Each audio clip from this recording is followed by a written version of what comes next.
الحمد لله وكفى وسلام على عباده الذين اصطفى خصوصا على أفضلهم وخاتم النبيين محمد الأمين وعلى آله وصحبه أجمعين أما بعد فأعوذ بالله من الشيطان الرجيم بسم الله الرحمن الرحيم تبارك الذي بيده الملك وهو على كل شيء قدير الذي خلق الموت والحياة ليبلوكم أيكم أحسن عملا وهو العزيز الغفور صدق الله العظيم اللهم صل على سيدنا ومولانا محمد وعلى آل سيدنا محمد وبارك وسلم. بزرگوں اور دینی بھائیوں، آج کے اس سائنسی دور میں ہر لکھا پڑھا انسان جس کی سوچ یہ ہے کہ مجھے ہر چیز بہتر سے بہتر مل جائے، عمدہ سے عمدہ مل جائے،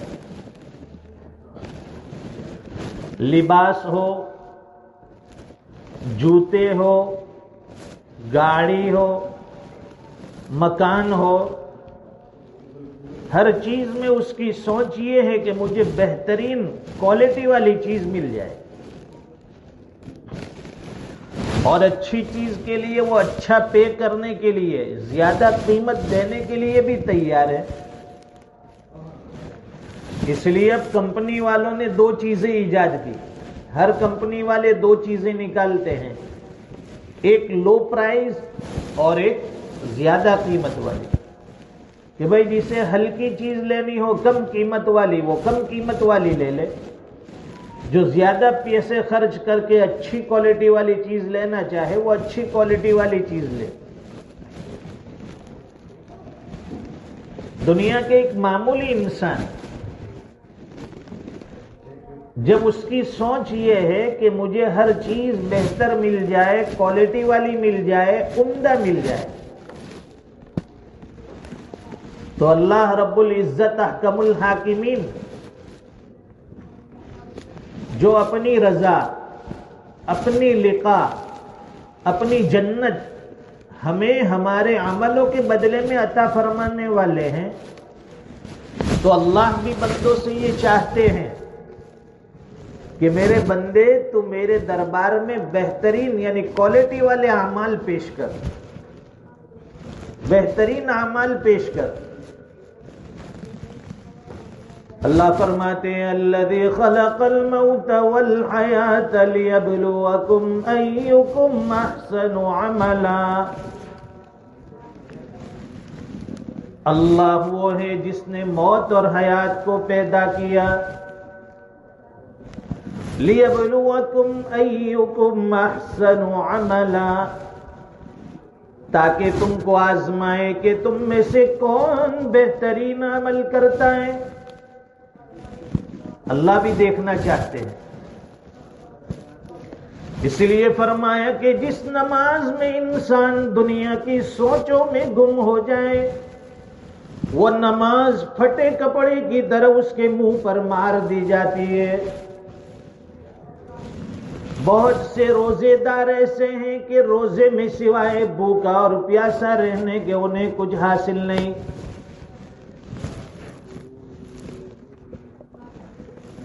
دیکھیے مثال کے طور پر 1 من سونا گولڈ، اس کا وزن کتنا ہوتا ہے؟ 1 من 20 kg. 1 من چاندی، اس کا وزن بھی 1 من. 1 من تانبا، اس کا وزن 1 من. 1 من لوہا، اس کا وزن بھی 1 من. اور 1 من مٹی، اس کا وزن بھی 1 من. وزن میں سب برابر ہے، سونا ہو، چاندی ہو، تانبا ہو، لوہا ہو، مٹی ہو، وزن کے اعتبار سے سب برابر 20 kg. لیکن قیمت میں فرق ہے. 1 من سونے کی قیمت الگ ہے، 1 من چاندی کی پرائز الگ ہے، 1 من تانبے اور لوہے کی قیمت الگ ہے.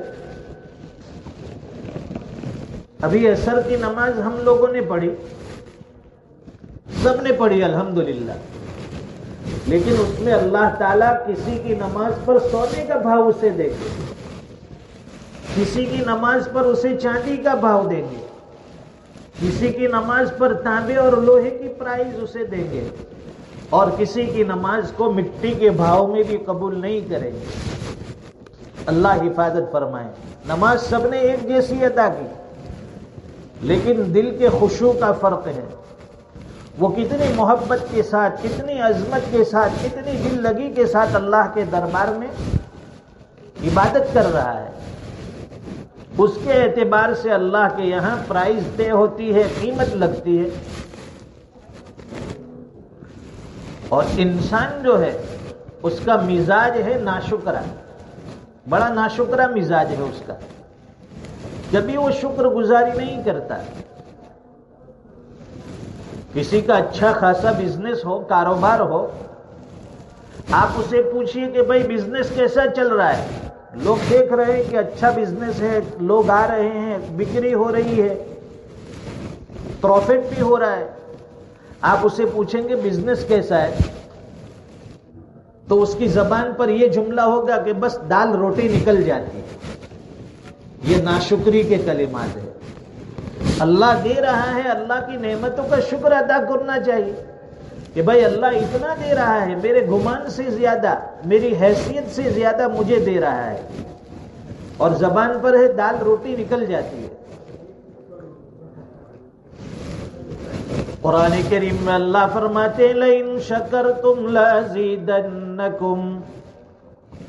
اے میرے بندے، تو نعمتوں پر جتنا شکر ادا کرے گا، میں اپنی نعمتیں تجھے اور عطا کروں گا، نعمتیں دیتا جاؤں گا. وَلَئِن كَفَرْتُمْ إِنَّ عَذَابِي لَشَدِيدٌ. اے میرے بندے، اگر میری دی ہوئی نعمتوں کی ناشکری کرے گا، میں نعمتیں دینا جانتا ہوں، نعمتیں لینا بھی جانتا ہوں، میں دے کر بھی آزماتا ہوں، لے کر بھی آزماتا ہوں. لے لوں گا تجھ سے وہ نعمت. ایک بڑے میاں تھے، ان کے اوپر دنیا کی خوب ریل پیل تھی.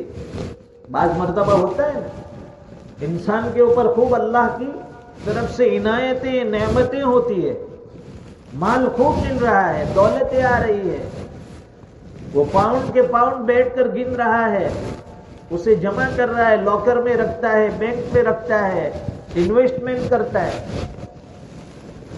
خوب مال و دولت کی کثرت. وہ بڑے میاں کے پاس بھی مال و دولت کی ریل پیل.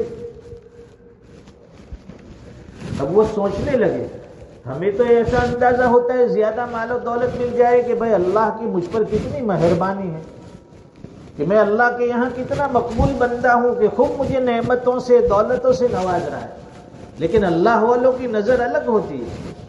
اس بڑے میاں نے سوچا کہ کہیں ایسا تو نہیں ہے کہ میرے دنیا میں جتنے بھی نیک اعمال ہیں، ان اعمال کا بدلہ اللہ تعالیٰ مجھے دنیا میں دے رہا ہو اور آخرت میں محروم ہو جاؤں، اور کل قیامت کے دن جب اللہ کے سامنے پیشی ہو، اللہ فرمائے اذهبتم طیباتکم فی حیاتکم الدنیا، کہ تمہاری چاہت کی چیزیں، تمہاری پسند کی چیزیں، تمہارے نیک اعمال کا بدلہ تمہیں دنیا میں دے دیا گیا، آخرت میں تمہارا کوئی حصہ نہیں۔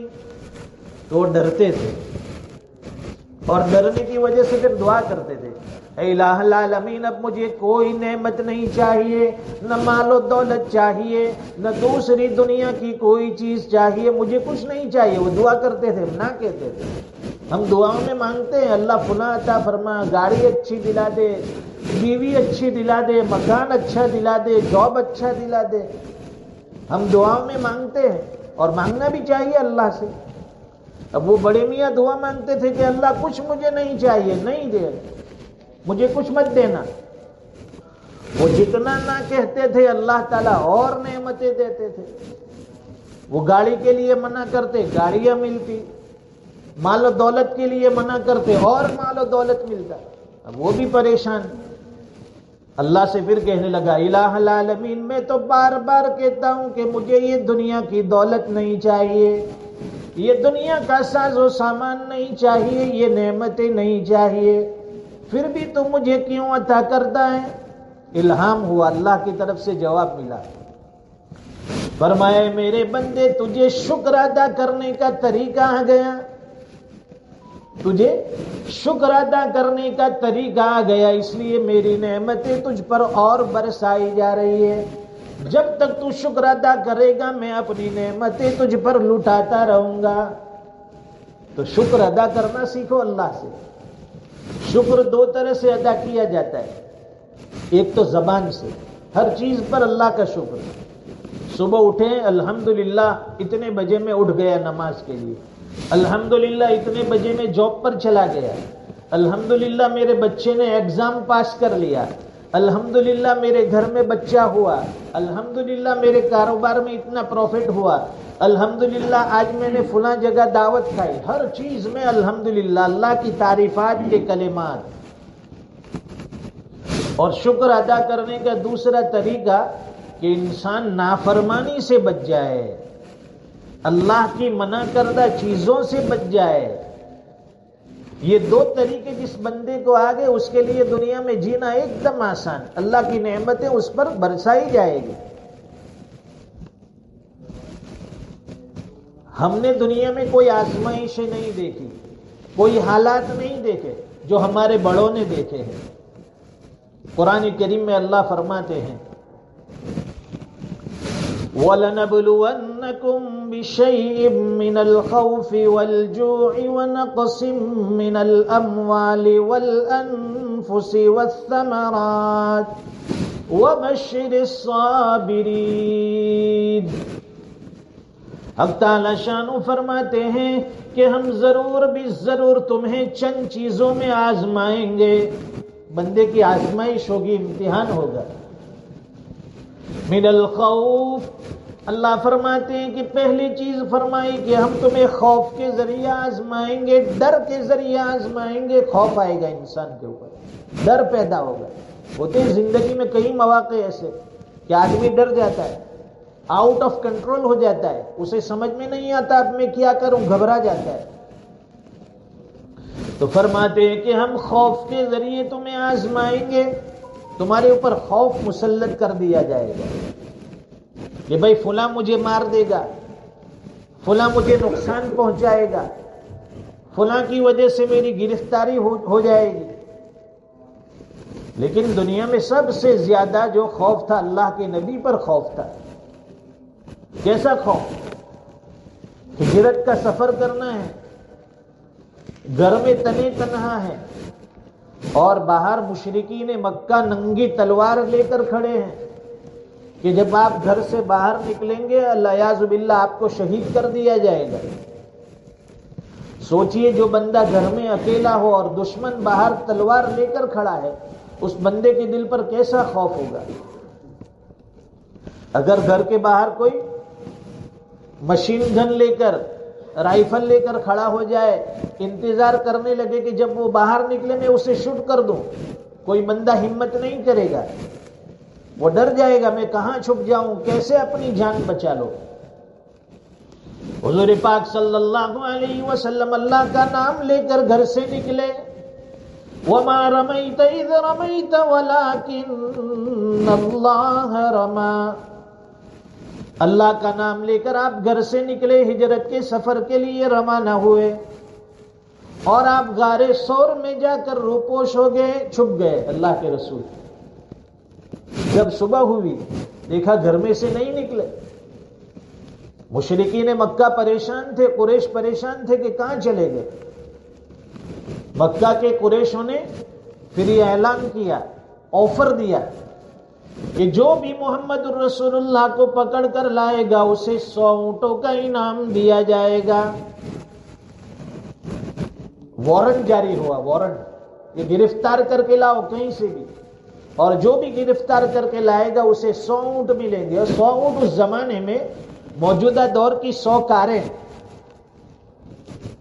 مکہ کا ہر جوان, ہر بوڑھا حضور پاک صلی اللہ علیہ وسلم کی تلاش میں نکل گیا. راستوں میں, چوراہوں میں, گلی کوچی میں, وادیوں میں, پہاڑوں میں, غاروں میں حضور پاک صلی اللہ علیہ وسلم کی تلاش جاری ہو گئی.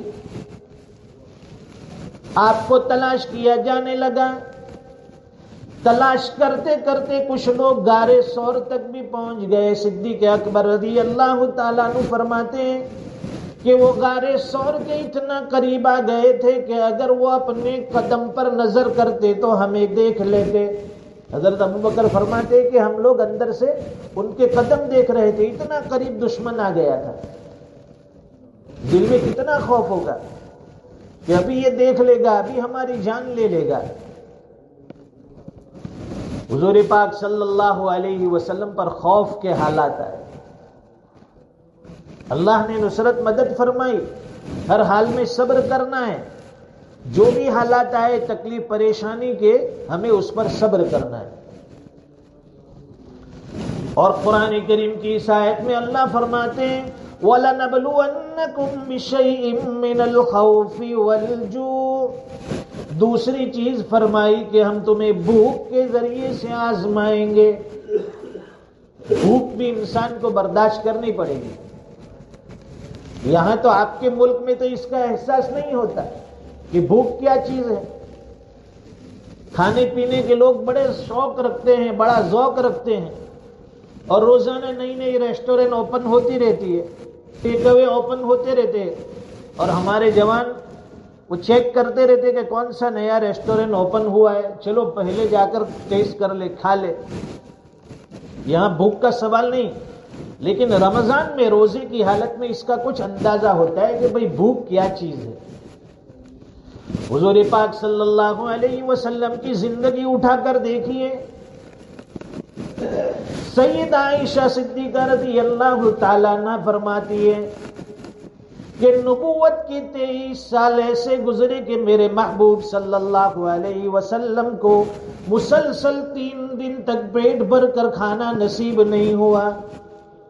1-2 دن نہیں, نبوت کے 23 سال ایسے گزرے کہ مسلسل 3 دن تک پیٹ بھر کر کھانا نصیب نہیں ہوا. ایک دن ملتا دوسرے دن فاقہ, دوسرے دن ملتا تیسرے دن فاقہ, یہاں تک کہ بھوک کی وجہ سے میرے محبوب صلی اللہ علیہ وسلم کے پیٹ پر پتھر باندھے جاتے تھے.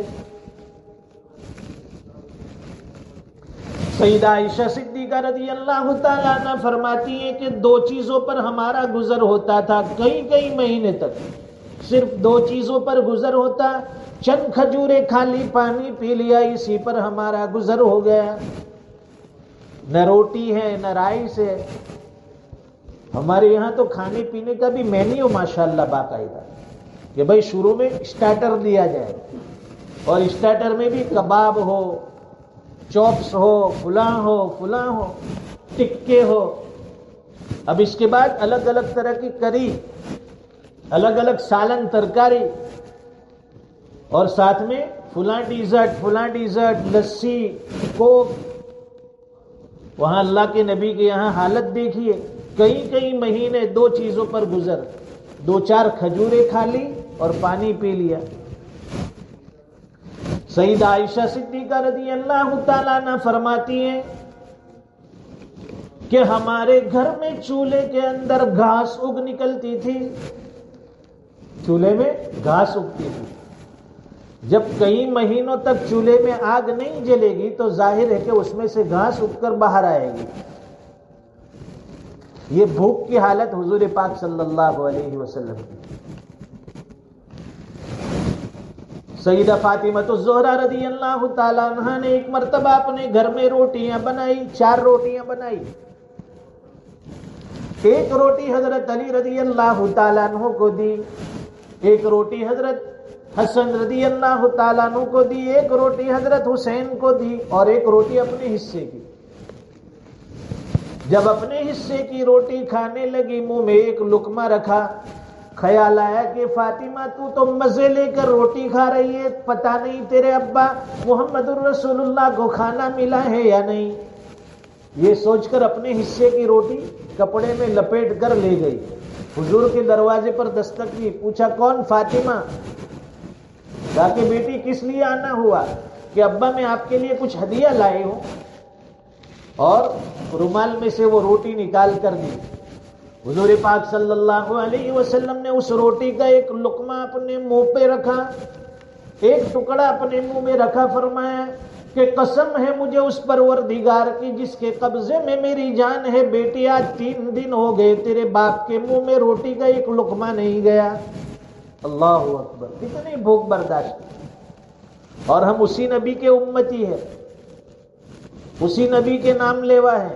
اس نبی کے صدقے میں اللہ تعالیٰ کتنی نعمتیں دے رہے ہیں، کتنا کھانا کھلا رہے ہیں کہ کھانا پھینکنے میں جاتا ہے، برباد ہوتا ہے. اسے ضائع مت کیجیے، اللہ کی نعمت ہے. خود نہ کھا سکے کسی اور کو کھلا دیجیے.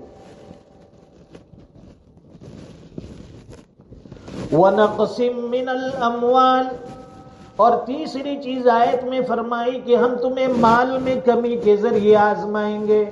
تمہارے مال میں کبھی کمی بھی آ جائے گی، بزنس میں لاس بھی ہوگا، نقصان بھی ہوگا، جمع کیا ہوا مال ختم بھی ہو جائے گا. اس وقت یہ نہ سوچے کہ یہ مال کیوں ختم ہو گیا ہے، اللہ کا دیا ہوا تھا، اللہ نے لے لیا. ہر وقت بزنس میں پروفٹ ہو یہ ضروری نہیں ہے. بزنس جو ہے نام ہے اس کا کہ یا تو پروفٹ ہو یا لاس، دو میں سے ایک چیز ہوگی. اور ہماری نیت صرف پروفٹ کی ہے. حضور پاک صلی اللہ علیہ وسلم نے مالی نقصان اٹھایا کہ جب آپ ہجرت کر کے گھر سے نکلے تنے تنہا تھے، خالی ہاتھ تھے، کوئی چیز ہاتھ میں نہیں. جو مال تھا وہ سب مکہ میں چھوڑ دیا. صحابہ اکرام کا سارا مال بھی مکہ میں تھا، اس پر مشرکین مکہ نے، قریش مکہ نے قبضہ کر لیا. تو مالی نقصان بھی اٹھایا، خالی ہاتھ مکہ سے مدینہ کے لیے روانہ ہوئے. اور چوتھی چیز فرمائی والانفس، جان کا نقصان کر کے بھی ہم تمہیں آزمائیں گے. جانی نقصان ہوگا، یعنی اپنے رشتہ داروں میں، فیملی میں انتقال ہوگا کسی نہ کسی کا. یہ اللہ کی طرف سے آزمائش ہے. سب ساتھ میں رہنے والے ہمیشہ نہیں ہیں. ایک نہ ایک دن سب کو چھوڑ کر جانا ہے ایک دوسرے کو. کوئی آگے چلا گیا، کوئی پیچھے آ رہا ہے. ہمارے نانا نانی نہیں ہیں، دادا دادی نہیں ہیں، لیکن گھر کے دوسرے افراد ہمارے والدین ہیں، ہمارے اہل و عیال ہیں، بھائی بہن ہیں. حضور پاک صلی اللہ علیہ وسلم کی زندگی میں نقص اموال اور اپنے اہل و عیال جو ہے جانی نقصان بھی اٹھانا پڑا. سیدہ رقیہ رضی اللہ تعالیٰ عنہ وفات پا گئی. آپ کی حیات میں سیدہ زینب بھی وفات پا گئی، سیدہ ام کلثوم بھی وفات پا گئی. بیوی تھی وہ بھی وفات پا گئی. اللہ نے بچے عطا فرمائے تھے، اولاد تھی، لڑکے تھے، وہ بھی وفات پا گئے. گھر کے کتنے افراد جن کو حضور پاک صلی اللہ علیہ وسلم نے اپنے ہاتھوں سے دفن کیا. تو جانی نقصان بھی اٹھایا آپ نے. اس لیے آزمائش ہے، کوئی نہ کوئی ہمارے درمیان سے چلا جائے گا. والثمرات، اور اللہ فرماتے ہیں کبھی ہم پھلوں کے نقصان کے ذریعے آزمائیں گے. کاشتکاری میں، کھیتی باڑی میں بھی نقصان اٹھانا پڑے گا. جو لوگ فروٹس کا دھندا کرتے ہیں، کاروبار کرتے ہیں، مارکیٹ میں فروٹ بیچتے ہیں، اس میں بھی کبھی نقصان ہو جاتا ہے. الگ الگ طرح کے نقصان، یہ آزمائش ہے. ایک اللہ والے فرماتے ہیں کہ میں حرم شریف میں طواف کر رہا تھا. دیکھیے اللہ کے بعض بندوں پر کیسے کیسے آزمائشیں آتی ہیں. میں طواف کر رہا تھا، طواف کے دوران میں نے ایک عورت کو دیکھا. اس کی زبان پر یہ جملہ تھا کہ اللہ میں تجھ سے اس حال میں بھی راضی ہوں اور اس حال میں بھی راضی ہوں. یعنی عمرے کی دولت سے تو نے مجھے مالا مال کیا، اس سے بھی میں راضی ہوں، اور اس سے پہلے کی جو حالت تھی اس پر بھی راضی ہوں. وہ بڑے میاں پوچھنے لگے اللہ والے کہ بہن بتا تجھ پر وہ پہلے والی حالت کون سی تھی؟ وہ کہنے لگی کہ اس سے پہلے میں اپنے گھر پر تھی، میری چھوٹی چھوٹی عمر کے 3 بچے تھے، میں روٹیاں پکا رہی تھی، اور گھر میں ایک کمرہ تھا، اس میں 2 بچے کھیل رہے تھے اور ایک چھوٹا بچہ میرے قریب کھیل رہا تھا. اب گھر کے اندر سے ایک دم سے زور سے آواز آئی. اصل میں ہمارے گھر میں ایک چھری تھی، بڑی تیز تھی، وہ بچوں کے ہاتھ لگ گئی. ایک بھائی نے دوسرے بھائی سے پوچھا کہ تجھے پتا بھی ہے یہ چھری کتنی تیز ہے؟ وہ کہنے لگا کہ مجھے پتا نہیں. تو بچے کھیل کھیل میں ایک بھائی نے دوسرے بھائی کے گلے پر وہ چھری چلا دی. اس کی سانس کی نلی کٹ گئی، گلا کٹ گیا، وہ تڑپنے لگا. وہ زور زور سے آواز آئی. وہ عورت فرماتی ہے کہ جب میں وہاں پہنچی، میرا بیٹا آخری سانس لے رہا تھا، تڑپ رہا تھا.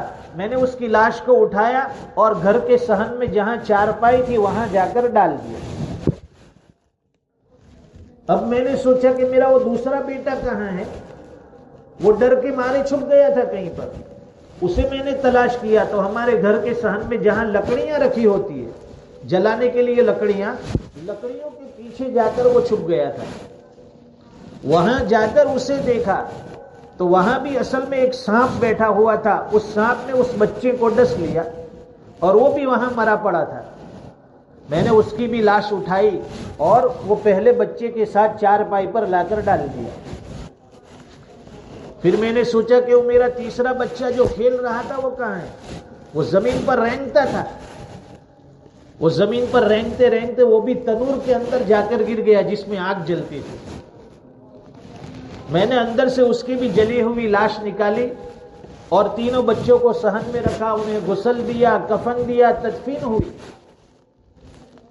اور میں ان کو کفن دفن کر کے فارغ ہو کر اب عمرہ کے لیے آئی ہوں. اس لیے میں کہہ رہی ہوں اللہ میں اس حال میں بھی تجھ سے راضی تھی اور اس حال میں بھی راضی ہوں. یہ کتنی بڑی قربانی ہے. اس لیے ہمیشہ اللہ تعالیٰ سے دعا مانگے کہ الہ العالمین ہم آزمائش کے قابل نہیں، ہم پر آزمائش مسلط مت فرما. بڑے کمزور ہیں ہم لوگ، ہمت نہیں رکھتے، آزمائش کے قابل نہیں ہیں.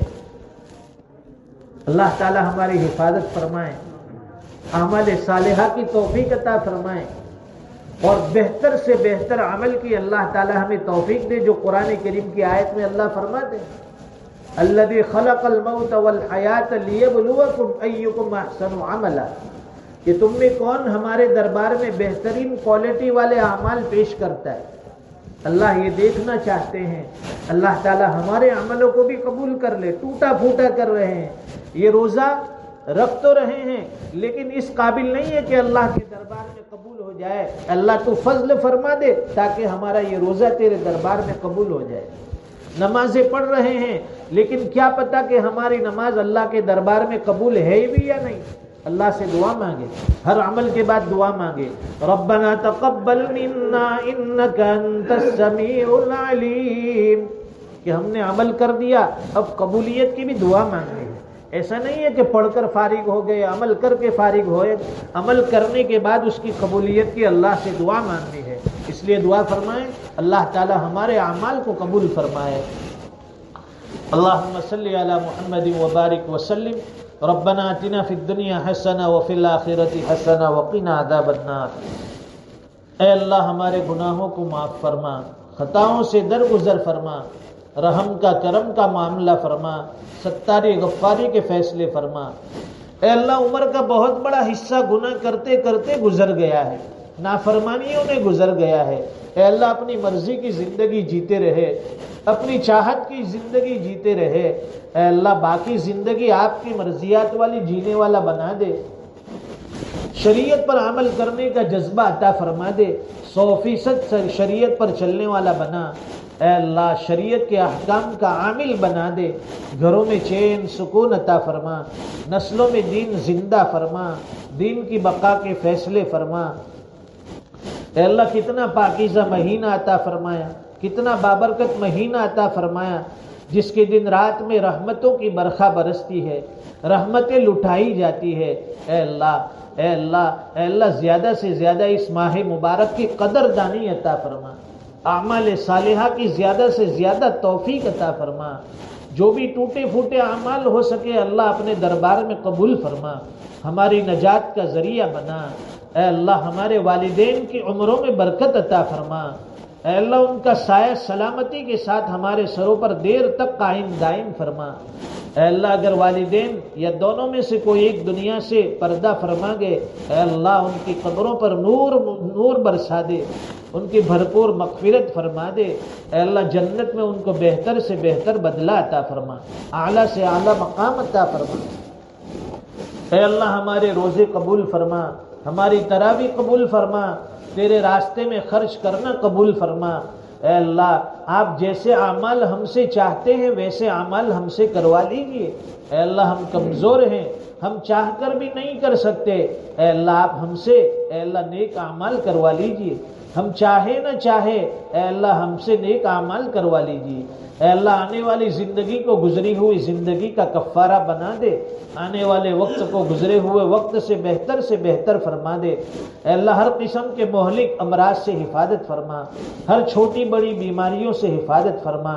اے اللہ ہر قسم کے حالات سے ہمیں بچا دے، آزمائشوں سے حفاظت فرما دے۔ اے اللہ ہماری گرفت نہ فرما، ہماری پکڑ نہ فرما۔ اے اللہ روزے کی حالت میں ماں بہنیں بھی اے اللہ کام کاج میں لگی ہے، کام بھی کر رہی ہے، زبان پر آپ کا ذکر بھی جاری ہے، دعائیں بھی کر رہی ہے، تلاوت بھی کر رہی ہے۔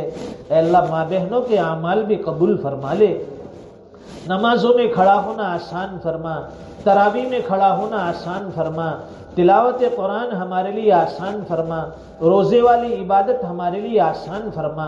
اے اللہ ہر قسم کے آزار سے حفاظت فرما، ہر قسم کی بیماریوں سے حفاظت فرما، تقوی والی دولت سے مالا مال فرما، رزق حلال عطا فرما۔